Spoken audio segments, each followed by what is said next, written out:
The only thing I knew about my biological father was that he was blonde with blue eyes and he had a college degree. His donor number is 81. So I thought, wow, I'm one of the first produced by science and not sex. I look in the mirror and I don't know who I look like. I don't know who I came from. And I have seen the effects on young people who realize that they are the result of a commodification. And they're angry about what's been done to them and they want to stop it for future generations. At first glance, the sperm donor industry looks like a modern miracle. One man donates, one woman conceives, a child is born. Problem solved, right? But what if the very system we've trusted to help create life is broken? What if it's built on deception, legal loopholes, and the quiet exploitation of people who never signed up for the consequences? This is the untold story of how the sperm donor industry, designed to bring hope to families, has left behind a trail of secrets, scandals, and heartbreak. The sperm donor industry is a multi-billion-dollar business. Fertility clinics, sperm banks, and private services sell one thing: the dream of a child. And with that comes the illusion of control. Want a baby with green eyes, high IQ, athletic genes? There's a donor for that. For many, especially single women, lesbian couples, or infertile heterosexual partners, it offers a path to biological parenthood that otherwise wouldn't be possible. On the surface, it's empowering. And for young men, particularly college students, it's presented as easy money. Donate sperm, walk away, no strings attached. You're told it's anonymous, you're told it's helpful, you're told it's harmless. But nothing in this industry is that simple. Did you have any reason to doubt that the sperm that you were receiving was the quality you were looking for? I mean, this guy on paper spoke 5 languages, working on a PhD in neuroscience engineering, IQ of 160. Any reason for you to doubt that? Obviously the IQ of 160 I could have doubted, but you know, you have room for error of some sort of embellishment. But no, I didn't have any doubts of the company's claims at that time. I had no reason to disbelieve their claims for their testing and their screening and their psychological assessments and the stuff that they claim to do on our behalf that should be done on our behalf, because that's what we would do if we had the donor's name. Well, you learned from another woman who actually used the same donor as you that that donor suffered from mental illness, was not the 160 IQ, did not have the PhD. He in fact dropped out of college.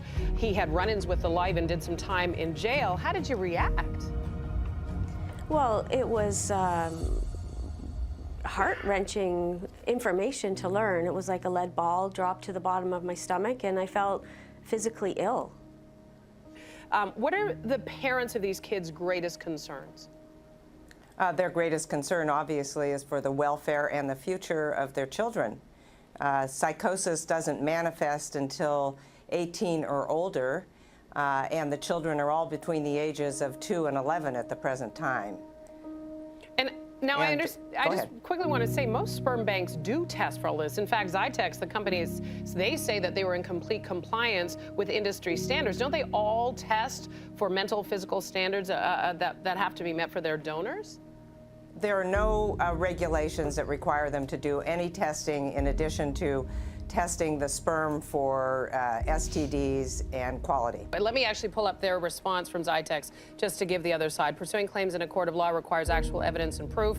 Making unfounded allegations in the court of public opinion requires no actual proof at all, but merely the word of the very lawyers and litigants who already Take donor number 9623.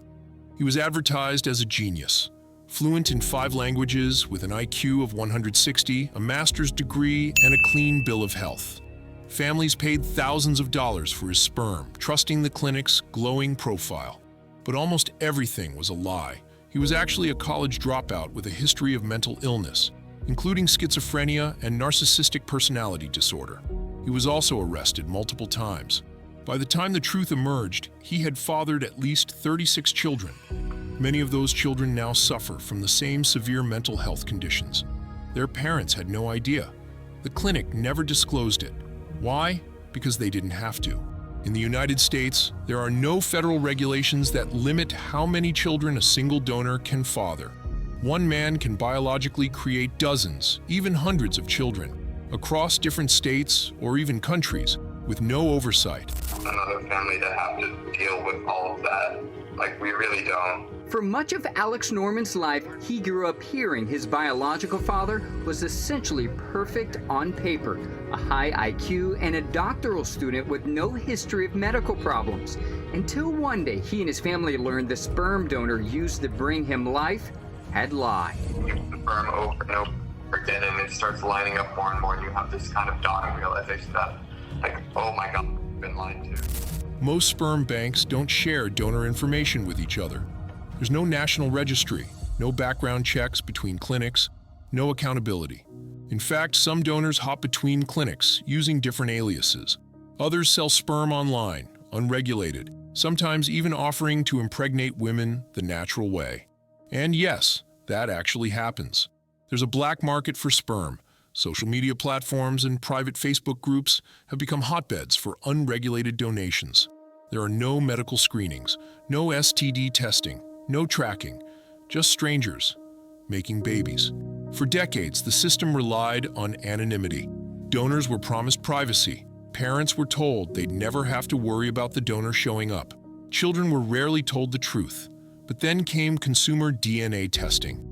With services like 23andMe and Ancestry DNA, thousands of donor-conceived individuals are discovering they're not who they thought they were. Family secrets are unraveling. Kids are learning they're not biologically related to their fathers. Some discover they have dozens of half-siblings, people they never knew existed. Imagine opening your DNA results and seeing 47 matches labeled half-sibling. It's happening every day. Some donor children are angry, others are devastated. All of them are demanding one thing: transparency. The donors, too, are often blindsided. Many say they were misled, told their donations would result in a few children, told they'd remain anonymous forever. Now, decades later, they're being contacted by biological children through DNA matches. Some welcome the connection, others feel overwhelmed, even guilty. Some fear legal consequences, despite contracts waiving parental rights. And some simply don't want to be found. The emotional toll is immense. A decision made in college for a few $100s is now a lifelong responsibility they never expected to face. So who's responsible when something goes wrong? The answer is no one. Clinics aren't legally required to verify a donor's background beyond self-reported information. There's no law demanding updates if a donor is later diagnosed with a genetic illness. There's no tracking system to notify families of new medical risks. In many cases, families who discover something wrong are simply met with silence. Or worse, legal disclaimers absolving the clinic of any responsibility. The industry hides behind contracts, policies, and privacy laws.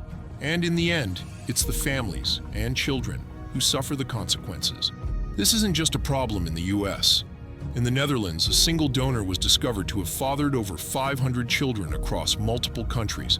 He lied to clinics, he used fake names, and no one caught it because no one was watching. In Canada, strict sperm donation laws have made it nearly impossible to use local donors, leading families to import sperm from the US or turn to underground markets. In countries like the UK, anonymity has been banned, and donor-conceived children have the legal right to know their origins at age 18. But even that system isn't foolproof. Around the world, there's one common thread: lack of consistent regulation. Today, a growing number of donor-conceived adults are organizing, demanding reform. They say they were denied the truth about their biological identities. They were stripped of medical history, family connections, and basic dignity. Some call it genetic trafficking. Others describe it as growing up with a biological void. They're asking for a global registry of sperm donors, limits on the number of offspring per donor, full genetic and psychological screening for all donors, legal rights to access their biological origins.